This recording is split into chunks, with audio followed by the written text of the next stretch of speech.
হাওয়া। হৃদয়ের ধ্বংসস্তূপে দাঁড়িয়ে আছি একটা মলিন সন্ধ্যা মেখে। সন্ধ্যা মানেই মাগরিবের আজানের করুণ সুর, যা পৃথিবীতে হাহাকার লাগায়া দেয়। সেই হাহাকারে বসে আমি তোমাকে খুঁজছি।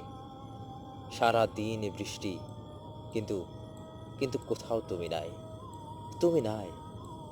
বৃষ্টিকে জিজ্ঞেস করলাম তোমার কথা। সে বলল মেঘকে, মেঘ বলল পাখিকে, পাখি বলল গাছকে, গাছ বলল নদীকে, নদী বলল আমাকে। যদি তোমাকে চাই, যদি তোমাকে চাই তবে ডুব দিতে হবে। আমি ডুবে যাচ্ছি হাওয়া, আমি ডুবে যাচ্ছি হাওয়া। এই নিঃসঙ্গতা গিলে ফেলার আগে আমাকে বাঁচাও, আমাকে বাঁচাও হাওয়া, আমাকে বাঁচাও, আমাকে বাঁচাও, আমাকে বাঁচাও।